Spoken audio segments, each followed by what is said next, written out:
الحمد لله والصلاة والسلام على رسول الله وعلى آله وصحابته ومن والاه. أما بعد, on reprend avec le hadith qu'on a commencé la semaine dernière concernant Josué, fils de Nun, Yosha ibn Nun, ce prophète qui a remplacé Moussa après sa mort, et il a commandé le peuple d'Israël 27 années. Alors il a voulu conquérir une ville. Certains savants ils disent cette ville c'est Jérusalem, et d'autres ils disent c'est Haïfa ou Ariha, Ariha. Et on a vu qu'il a émis 3 conditions. Il a exclu de son armée 3 catégories. Il leur a dit interdit de me suivre. Et quand un prophète il interdit, c'est formel. C'est pas question de, c'est pas qu'il propose, c'est quelque chose de tranché. Ces 3 personnes, ces 3 catégories ne me suivent pas, ne font pas partie de mon armée. Il a exclu ceux qui viennent de se marier récemment et qui n'ont pas encore consommé leur mariage. C'est-à-dire, ils ont fait les préparatifs, ils ont fait l'acte de mariage, mais ils n'ont pas consommé. Cela ne vient pas avec moi dans l'armée. Il a exclu celui qui est en train de construire une maison, il n'a pas encore fini sa construction. Il a dit, eux aussi, ne viennent pas avec moi. Et il a exclu aussi à la fin, celui qui a acheté des troupeaux, que ce soit des brebis, des moutons, des ovins, ou des chamelles et chameaux. Et il attend la gestation. Ils attendent qu'ils l'enrichissent. Il a dit, voilà 3 catégories, ne feront pas partie de mon armée, ne me suivront pas. Alors là, j'aimerais expliquer une chose qui est très importante. Là, on ne parle pas de sincérité. Ce n'est pas parce qu'on va se marier qu'on manque de sincérité. Ce n'est pas parce qu'on est en train de construire une maison, qu'on cherche à s'enrichir, qu'on manque de sincérité. Et ce n'est pas parce que je suis agriculteur, j'ai des troupeaux, je fais de l'élevage, que je manque de sincérité. Là, la dimension, elle est au-delà de la sincérité.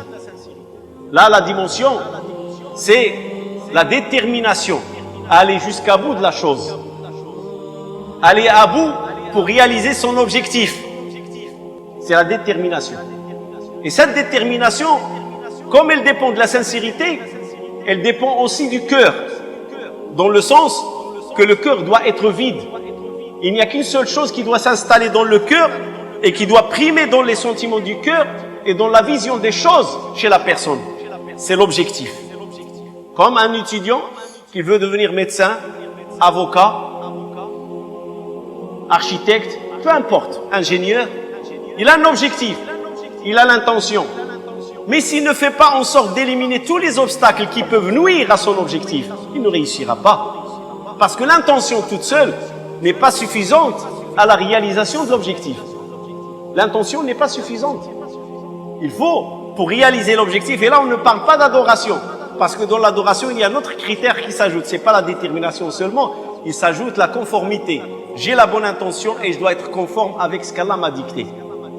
Quand il s'agit de la vie active, la vie professionnelle, l'intention, la conformité, la détermination et éliminer les obstacles. Tu veux réussir? Tu en as besoin. Tu veux réussir sans éliminer les obstacles, tu ne réussiras pas. Même si l'intention elle est bonne, tu fréquentes des drogués, tu fréquentes des personnes d'échec, tu fréquentes des personnes qui n'ont pas d'objectif dans la vie, tu seras comme eux. Et tu ne réussiras pas. Par contre, tu as des études, tu fréquentes des étudiants, tu fréquentes des gens qui vont à la bibliothèque, qui passent des nuits blanches à travailler et qui veillent sur leur stage, sur leurs projets, sur leurs devoirs. Toi aussi, tu vas réussir. Parce que tu as éliminé, tu as fait le tri et tu as passé le tamis et tu as choisi ton équipe avec laquelle tu vas jusqu'à détermination. Et dans la vie, c'est ça ce qu'on connaît. Je te compare à ceux que je te vois avec. Tu fréquentes les gens du succès et de la réussite, tu réussiras. Tu fréquentes les gens de l'échec et qui ne sont pas motivés, qui ne sont pas déterminés, tu ne réussiras pas. Tu as beau dire que j'ai une bonne intention. Combien de nos enfants, ils ont l'échec scolaire? Tu leur parles, tu dis, est-ce que tu aimes l'échec scolaire? Non, j'aime pas l'échec scolaire, je veux réussir. Mais tu as fait quoi pour réussir? Est-ce que tu as fait un plan? Est-ce que tu as développé une détermination? Est-ce que tu as fait une feuille de route? Tout ça, tu ne l'as pas fait. Alors, il ne faut pas s'en plaindre et dire j'ai échoué. Parce que tu n'as rien fait pour réussir. Et c'est ce qu'il a fait Josué, il a un objectif. Au-delà de l'intention, ceux qu'il a éliminés, ils ont la bonne intention. Ils veulent leur prophète qu'ils réussissent. Mais ils ont des blocages. Ils ont des obstacles, awa'iq. Ils ont des choses qui vont leur interdire ou des choses qui vont leur interdire de réussir. Et ils vont être un obstacle même à leur prophète lui-même. Ouais. Et ça aussi, c'est un point très important. C'est-à-dire, quand tu définis ton objectif, il faut, comme il l'a fait, peut-être lui, il est déterminé, il va réviser, il est étudiant. Mais il y en a qui vont venir l'embêter. Ils vont venir l'embêter d'une façon directe ou indirecte. Et là, je me rappelle de l'histoire de Yahya ibn Yahya, quand il est parti voir l'imam Malik, acquérir la science auprès de l'imam Malik. Il y a l'éléphant qui est rentré à Médine. Et les gens de Médinois et les musulmans, ils entendent l'éléphant où? Dans le Coran. Ils lisent l'éléphant. Mais dans la vie, les gens du désert n'ont jamais vu l'éléphant, parce que l'éléphant ne vit pas dans le désert. Dans le désert, c'est le chameau. Alors, le cirque, les compagnons et les tabi'in, quand ils sont partis au Nazi, ils ont ramené ce qu'ils ont trouvé là-bas, ils ont ramené l'éléphant pour le voir. Et tous les élèves de l'imam Malik se sont précipités à voir l'éléphant, le cirque. Et Yahya ibn Yahya, il est resté assis avec l'imam Malik, le seul qui est resté, le seul. Et l'imam Malik le regarde, lui dit, tu ne vois pas voir l'éléphant? Il lui a dit, je ne suis pas venu du Maghreb jusqu'à Médine pour voir l'éléphant, je suis venu pour te voir et apprendre de toi. Donc l'éléphant ne m'intéresse pas. Vous voyez, c'est la détermination. Il a éliminé un élément qui va nuire à sa scolarité. Viens, on va voir l'éléphant. Je vais voir l'éléphant, je vais perdre 1 heure ou 2. Et je vais perdre 1 heure ou 2 de dars. Non, je suis là pour étudier. Et combien de nos jeunes, aujourd'hui, ils ont perdu leur cursus et leurs études et leurs diplômes à cause de la mauvaise fréquentation. Et des gens qui ne sont pas mal intentionnés. Mais seulement, ce n'est pas des gens qui vont te motiver à aller jusqu'à bout dans tes études et dans ton diplôme. Ils ne vont pas te motiver. Ce n'est pas des mauvais. Peut-être que ton père il va te dire, je ne veux pas te voir avec tel, c'est un mauvais. Non, peut-être qu'il n'est pas mauvais. Mais ce n'est pas un bon élément de réussite. Ce n'est pas un bon élément pour que je vais de l'avant et que je réussisse. Et ça, il faut c'est ça ce que nous enseigne la religion. Quand on prend les récits dans le Coran, comme le récit de Josué, il y a des leçons qui se dégagent. Et parmi ces leçons, choisis, pour arriver à ton objectif, choisis ton équipe. Choisis ton équipe avec laquelle tu vas aboutir. Et ne dis pas que n'importe quoi. Non, la bonne intention n'est pas suffisante toute seule. Voilà ce qui est arrivé. Donc il a trié son armée. Et voilà. Je veux que mon armée soit comme ça, soit comme ça, soit comme ça. Les autres ne me suivent pas. Il était sincère avec Allah, avec détermination, une feuille de route respectée, des conditions respectées. Pourquoi la réussite va tarder? Posez-vous la question. J'ai étudié, je n'ai pas réussi. Il y a un problème. Il y a un problème. Tu as étudié, tu n'as pas réussi, c'est qu'il y a un problème. Revérifie les choses. Fais marche arrière. Et regarde les choses autrement d'un autre angle. Est-ce qu'il n'y a pas un pépin? Est-ce que tous les éléments que tu as acquis, ce sont des éléments de réussite et que tu as travaillé comme il faut pour réussir? Alors Josué, que les salutations d'Allah soient sur lui, il a pratiqué et appliqué les conditions de la réussite totalement. Qu'est-ce qui reste maintenant? Conquérir la cité. Et là maintenant, pour conquérir la cité, Josué, il regarde le soleil et il remarque que c'est le coucher. Et Allah subhanahu wa ta'ala lui a ordonné de conquérir la cité avant le coucher. Alors comment il va faire? Il a tardé peut-être dans les préparatifs. Parce que les préparatifs, ça prend du temps. Comment il va faire? Allah m'ordonne de conquérir avant le coucher du soleil ou de combattre avant le coucher du soleil. Mais là, c'est le coucher du soleil. Le soleil s'apprête à se coucher. Comment je vais faire? Alors il parle au soleil. Il lui dit, oh toi soleil, tu es sous ordre et décret. Et moi, je suis sous ordre et décret. Et regardez comment la religion nous enseigne les choses. Il n'y a pas de contradiction entre la religion et la science. La religion de l'islam ne repousse pas la science, n'exclut pas la science, n'exclut pas la raison.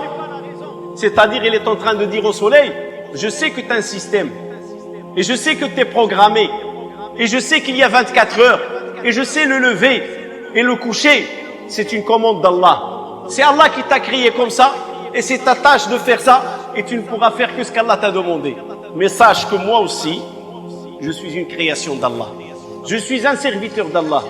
Et c'est lui qui me demande de conquérir. Et c'est lui qui te demande de tourner et de bouger. Ça, c'est la religion. Il n'a pas dit au soleil, je t'ordonne de t'arrêter. Moi, Josué, je t'ordonne de t'arrêter. Non, pas du tout. Il a fait son introduction. Celui qui te commande, c'est Dieu. Et celui qui m'ordonne, c'est Dieu. Donc, je vais recourir à qui? À Dieu. C'est une question de foi, mes frères et sœurs. Apprendre à s'orienter vers Allah.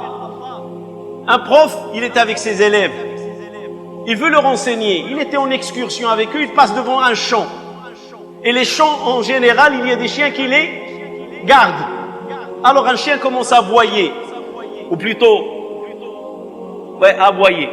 Alors il dit à un de ses élèves, va, fais-le taire. L'élève, il est parti. Il crie sur le chien. Le chien se calme une seconde, deux, puis il reprend son cri comme d'habitude. Il dit à quelqu'un d'autre, allez-y, faites-le taire. 2, 3, 4, et chaque fois il revient, le chien reprend. Il leur a dit, si vous continuez comme ça va être long. Même s'il y en a 100, ils vont partir, ils vont le faire taire pour quelques secondes, ils vont revenir, il va reprendre son cri.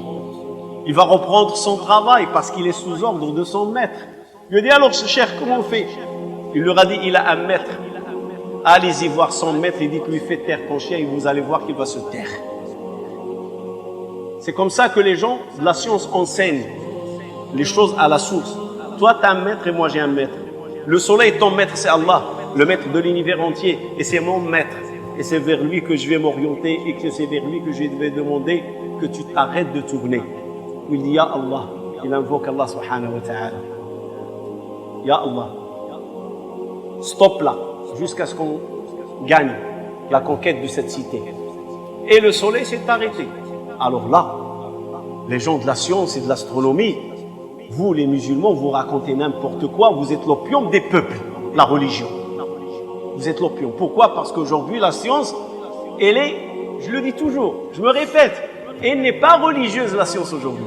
Que ça soit médicale, architecturale, prenez n'importe quel domaine scientifique dans l'Occident, il n'est pas religieux.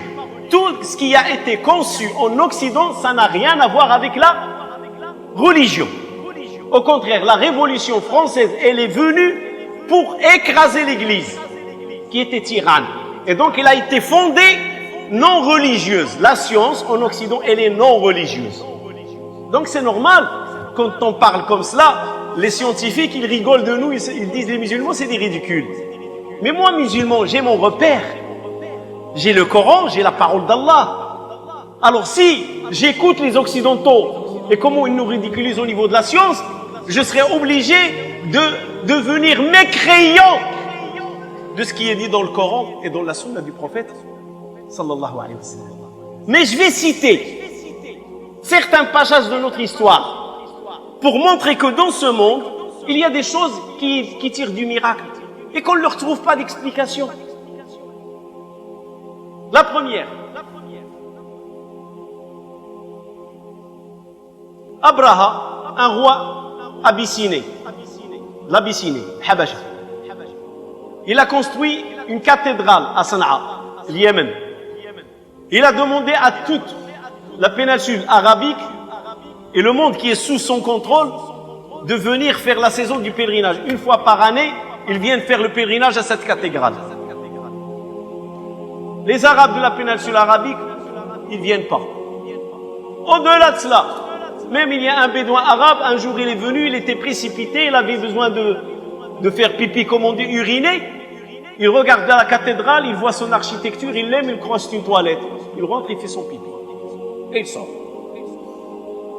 Les gardiens se sont fâchés. Ils ont remonté la chose jusqu'à Abraha, le roi. Voilà ce qu'il a fait en arabe.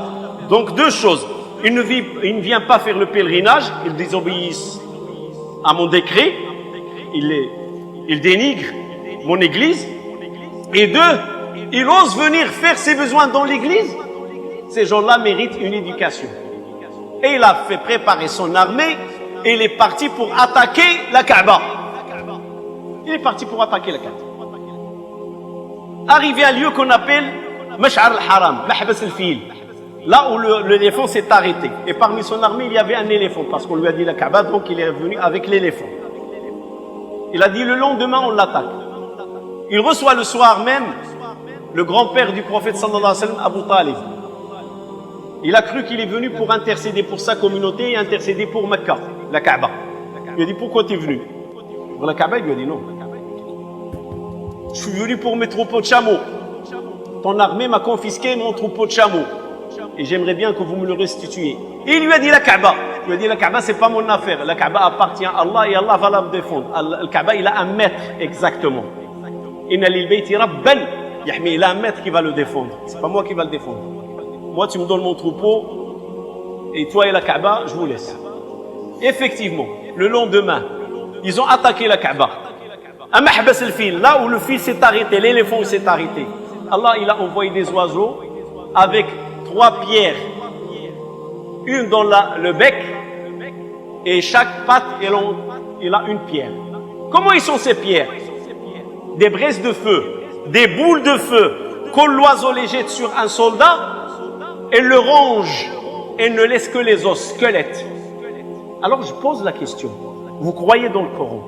Ce chapitre, il s'appelle chapitre Al-Fil, Surat Al-Fil. Allah subhanahu wa ta'ala le dit à son prophète, n'as-tu pas vu comment Allah il a fait pour les gens d'Al-Fil? Et comment il les a mis dans l'égarement et dans la perdition? Il a envoyé des oiseaux avec des pierres de feu. Et chaque pierre, quand elle tombe, elle ronge jusqu'à ne laisser comme un os. Vous savez, la chair, quand on la mange autour de l'os, qu'est-ce qui reste? On mange la chair, l'os reste nu, squelette. C'est ce qu'Allah leur a fait. Ils sont restés des squelettes, l'armée. Et le fil, on le pousse à avancer, il n'obéit pas. Parce que le fil, il a 2 maîtres. Le maître suprême qui est Allah et le maître qui le guide. Celui qui le guide, il le tire vers la Kaaba. Il reste à peu près encore une dizaine de kilomètres. Une dizaine de kilomètres qu'il a été coincé le fil. C'est pas la Kaaba à l'entrée, c'est vraiment le Mash'ar al-Haram, c'est à peu près avant Arafat et avant le Muzdalifa. Ceux qui ont fait le pèlerinage, le Mash'ar al-Haram, c'est presque à l'entrée de Muzdalifa. Et c'est là où il s'est arrêté l'éléphant. Et c'est là où il y a les pierres qui ont descendu du ciel. Et c'est là que l'armée d'Abraha a perdu la guerre et la bataille. Mais contre qui? Allah subhanahu wa ta'ala. Alors moi je vous pose la question, parce que parfois on passe devant ce récit mais on ne fait pas attention. Si les pierres sont faites de telle sorte à ronger le corps de l'armée d'Abraha, ils sont faites pour ronger. Quand la pierre tombe sur le soldat, elle le ronge comme une scie et le déchiquette. C'est comme le désossage du boucher. Ils sont désossés, il ne reste que les os. Comment ces pierres n'ont pas agi ou réagi sur les oiseaux qui les ont portés? Alors je vous pose la question. Trouvez-moi une réponse.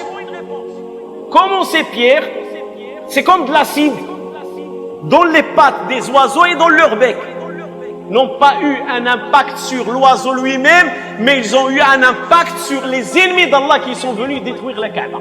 Comment? C'est pour ça que parfois je dis, écoutez, ceux qui n'ont pas la foi, va vous mettre les musulmans dans une situation de mécréance. Vous allez trouver d'autres tournures au Coran et à la parole d'Allah et de son prophète. Vous allez vouloir expliquer autrement pour leur plaire, comme il a fait Mohammed Abdullah Rahmo. Il a dit ce sont des pierres de microbes. C'est comme il a voulu dire le sida il existe à l'époque. Et ces oiseaux sont ramenés ces microbes, ils les ont jetés. D'autres ils ont dit c'était des pierres de volcans autour de Mecca. Ils sont partis vers ces volcans, les oiseaux, et ils les ont ramenés et ils les ont jetés. Et chacun essaie de trouver des explications pour plaire à ses maîtres orientalistes et occidentaux. Ils disent qu'il ne faut pas ridiculiser l'islam. Bienvenue au ridicule, mais pas au dépend de ma foi. Ma foi, c'est ma foi. L'histoire de Yusha, c'est ce qu'il nous apprend. Arrête. Mais ce qu'il lui dit, arrête-toi. Non, Ya Rabbi, oh Allah. Il lui a fait l'introduction. Tu es commandé, je suis commandé. Donc je me retourne vers qui? Vers le chef du commandement, vers Allah subhanahu wa ta'ala, le maître suprême. Et je l'implore et je lui dis, Ya Allah, arrête là jusqu'à ce que la conquête de cette cité soit faite. Et Allah, il a ordonné à cette cité de s'arrêter. Comme il a ordonné à Al-Fil de s'arrêter. Le prophète sallallahu alayhi wa sallam, il avait une chamelle qui s'appelle Al-Qaswa. Et quand il est rentré à Médine, Qaswa, il est arrivé à côté de Abi Ayyub al-Ansari, à côté de chez lui. Il a commencé à faire le tour autour de chez lui, et puis il s'est arrêté. Alors qu'est-ce qu'ils ont dit les compagnons? Ils ont dit, la chamelle Al-Qaswa désobéit. Il ne veut pas continuer à marcher. Le prophète il leur dit, ce n'est pas un comportement d'Al-Qaswa. Il n'est pas de cette éthique. Ma chamelle, il défend sa chamelle. Regardez, le prophète sallallahu alayhi wa sallam, il défend sa chamelle. Il m'a dit, ma chamelle Qaswa, ce n'est pas un comportement d'elle cela. Mais celui qui l'a fait arrêter, c'est celui qui a fait arrêter le fil. C'est Allah qui lui a demandé de s'arrêter là. Et d'ailleurs, avant qu'elle s'arrête, chaque fois que quelqu'un l'interpelle pour l'inviter, le prophète il lui dit, lâche les rênes de la chamelle, elle est sous commande. C'est elle qui va définir le lieu où je vais m'arrêter et le lieu où je vais construire la mosquée. Allah est l'omnipotent. Et malheureusement, c'est ça qu'on est en train d'oublier. Oui, peut-être que l'histoire n'enregistre pas qu'à un certain moment, il y a un ralentissement ou il y a un arrêt. Le prophète sallallahu alayhi wa sallam, dans le hadith, il dit, je ne connais pas un prophète avant Yusha ou après Yusha pour lequel le soleil s'est arrêté. C'est-à-dire, si aujourd'hui quelqu'un vient nous dire je suis capable de faire arrêter le soleil, on va lui dire tu es un menteur, tu ne pourras pas. Le prophète nous a dit, sallallahu alayhi wa sallam, une seule personne, une seule, pour laquelle le soleil s'est arrêté, c'est Josué, la seule personne. Comme d'ailleurs le Coran nous informe. Et ça c'est très important que la communauté musulmane le sache pour combattre les charlatans et le charlatanisme. Comme le Coran nous informe que le prophète Sulayman, alayhi salatu wassalam, qu'est-ce qui lui est arrivé? Il a dit, Seigneur, donne-moi un pouvoir que pour moi, aucun autre, une royauté qu'aucune personne ne peut avoir. Une royauté. Il a eu la royauté, il commande des djinns, des oiseaux, du vent, des fourmis, le langage des animaux. C'est ça, Sulayman. Aujourd'hui, certains charlatans, ils te disent, moi je travaille avec les djinns, je les commande, je peux les envoyer. Et je peux faire ce que tu veux. C'est des charlatans qui cherchent à voler ton argent et ton portefeuille. Pourquoi? Parce que le Coran nous a enseigné. Aucune personne ne pourra avoir le pouvoir sur les djinns. Et s'il arrive que le djinn travaille avec les humains, ce sont des shayatines qui travaillent avec des sorciers. Les deux sont des mécréants. Le sorcier devient un mécréant, le djinn lui dit, je suis à ta disposition, je te rends certains services. Parce qu'il a vendu son âme, il a vendu sa foi, donc ça ne dérange pas le diable de lui obéir et de lui faire exécuter certains tours. Mais aucune personne ne peut commander les djinns. Alors venons au final. Notre prophète alayhi salatu wassalam, dans le Coran, chapitre la lune, Allah subhanahu wa ta'ala dit l'heure est proche. L'heure est proche. Iqtarabati sa'a. Et la lune s'est fissurée. La lune s'est fissurée. Alors certains savants, ils veulent repousser cela encore. On n'a pas appris dans l'histoire de l'humanité qu'un jour on a vu la lune se couper en deux. On n'a pas vu. Ou se fissurer. Donc ça veut dire que ça va venir à l'arrivée, à la fin des temps. Et ils ont pris le verset de Sourate Al-Qiyamah, wa jumi'a ash-shamsu wal qamar, quand Allah rassemblera le soleil et la lune. On leur dit c'est faux. Le hadith il est authentique et le verset c'est dans le Coran. Et Allah subhanahu wa ta'ala il dit la lune s'est fissurée. Mais Allah quand il veut que la vérité s'éclate, parfois elle s'éclate à travers la main des non-musulmans. La NASA, la station spatiale américaine, dans ses photos, dans ses clichés concernant la Lune et les séries de montagnes, une chaîne de montagnes dans la Lune, ils ont trouvé quelque chose de bizarre. C'est que cette chaîne de montagnes, on dirait qu'à un certain moment, il a été scié en deux, puis il a été colmaté, mais pas à perfection 100%. C'est-à-dire la chaîne de montagnes, elle n'est pas revenue le sommet avec le sommet 100%. Il y a un petit décalage de quelques millimètres, de telle sorte qu'on peut distinguer une ligne. Et qui parle de cela?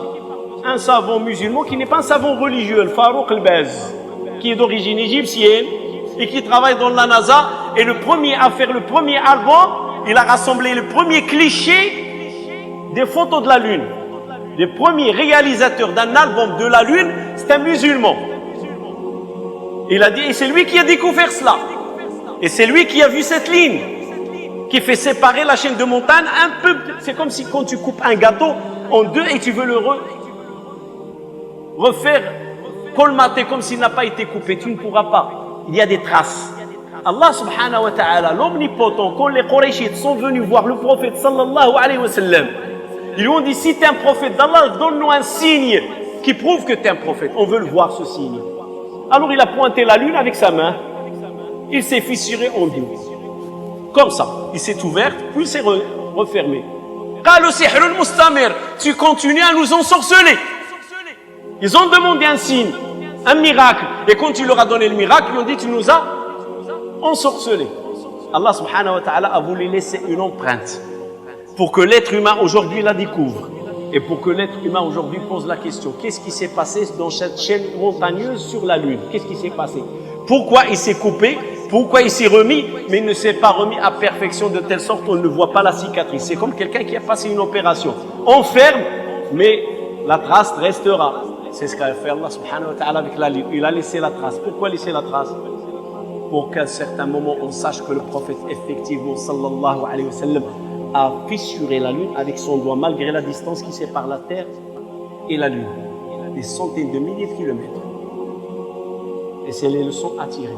Donc quand on reste perplexe devant certains phénomènes, et Allah subhanahu wa ta'ala les confirme, la sunna les confirme, il ne faut pas les interpréter d'une façon ou d'une autre pour plaire, acceptez-les comme tels, et si on est impuissant de leur trouver des interprétations, kullun min indi rabbina, tout vient d'Allah subhanahu wa ta'ala. Inna Allah wa malaikatahu yusalluna 'alan nabi ya ayyuhalladhina amanu sallu 'alayhi wa sallimu taslima.